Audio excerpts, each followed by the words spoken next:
آپ کے لیے جب رشوت کا راستہ کھولا جاتا ہے اور مجرم اپنے آپ کو قانون کی گرفت سے بچانے کے لیے ضمیر خریدنے کی کوشش کرتا ہے تو وہ ایک سخت امتحان ہوتا ہے۔ اس وقت اس مقام پہ کھڑا رہنا اور اپنے ضمیر کا سودا نہ ہونے دینا، یہ وہ سرخروئی ہے اور یہ وہ کامیابی ہے کہ جو آپ کو میٹھی نیند بھی دے گی، آپ کو قرار باطن بھی نصیب کرے گی، اور سب سے بڑی بات قیامت کے دن حضور کی شفاعت بھی نصیب فرمائے۔ میں اور آپ جو لکھا ہوا رزق ہے وہ پاتے ہیں۔ اب اس لکھے ہوئے مقسوم رزق کو حاصل کرنے کے لیے ہم چاہے جائز راستہ اختیار کر لیں، چاہے ہم ناجائز راستہ اختیار، یہ ہمارا اختیار ہے اور اسی اختیار پہ ہمیں پکڑ ہے۔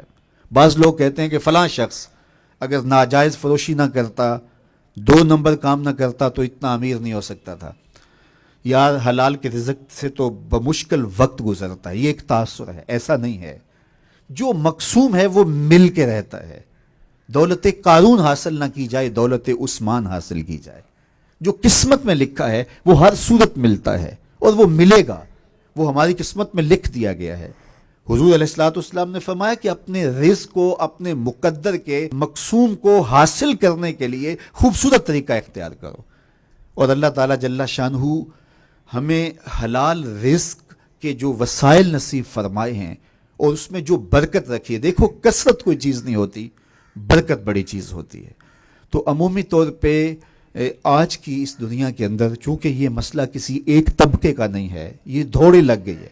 سویر سے شام تک ہر شخص مال و دولت کی دوڑ کے اندر ہر حلال حرام کی تمیز چھوڑے ہوئے ہے، جبکہ ہمارے آقا و مولا نے ہمیں رزق حلال اختیار کرنے کی نہ صرف تلقین کی بلکہ حرام سے بچنے کی اس شدت کے ساتھ تلقین کی کہ اگر کسی شخص کے بطن میں حرام کا لقمہ جاتا ہے تو اس کی جو کم سے کم اس کو سزا ملتی ہے وہ یہ ہے کہ اس کی دعائیں قبول نہیں ہوتی۔ بلکہ علماء نے لکھا ہے اس ضمن میں کہ اگر میرا رزق پاک نہیں ہے، آپ کا رزق پاک نہیں ہے، تو میری اور آپ کی دعا تو قبول نہیں ہوگی، نیک لوگوں کی دعاؤں سے بھی حصہ نکال دیا جائے گا۔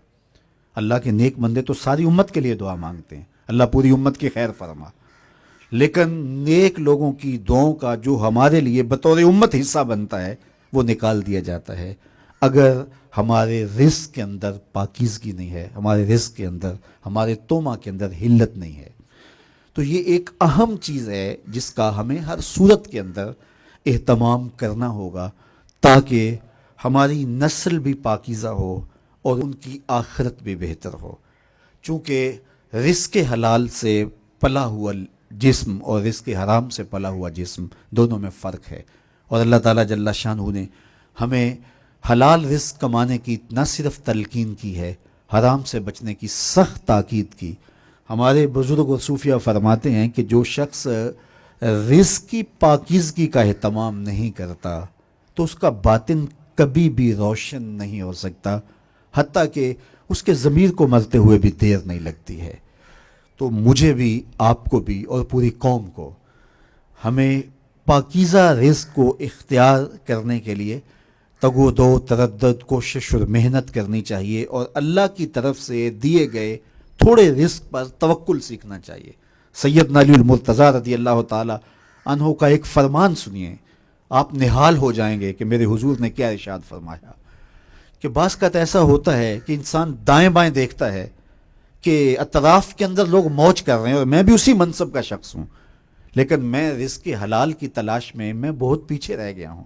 تو سنیے اس کا کتنا بڑا وعدہ میرے حضور نے دیا، جو اللہ کے دیے گئے تھوڑے رزق پہ راضی ہو گیا، اللہ قیامت کے دن اس کے تھوڑے عملوں پہ راضی ہو جائے گا۔ جب آپ افسر بنے تو آپ جن دنوں میں پڑھتے تھے، جن دنوں میں تیاری کرتے تھے امتحانات کی، تو دن رات ایک تھا، شادیاں بھی چھوڑ دیتے تھے، خوشیاں بھی چھوڑ دیتے تھے، نیند بھی پوری نہیں ہوتی تھی، کھانا بھی بعض کا ٹھنڈا ہو جاتا تھا۔ کیوں؟ آپ کی ایک منزل تھی کہ میں اس منزل کو حاصل کرنے کے لیے یہ محنت کر رہا ہوں۔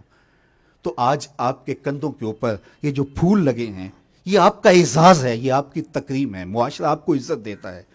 تو یہ آپ کی اس محنت کا نتیجہ ہے، وہ بوائی کے موسم میں آپ نے بیج بوئے تھے، آج اس کی فصل کاٹ رہے ہیں۔ اسی طرح یہ دنیا بوائی کا موسم ہے، سارا آخرت کٹائی کا موسم ہے۔ یہ ساری زندگی ہے کتنی؟ 50 سال، 60 سال، 70 سال کتنی ہوگی؟ یہی زندگی ہے. اور آخرت کا ایک دن 50,000 سال کا ہے.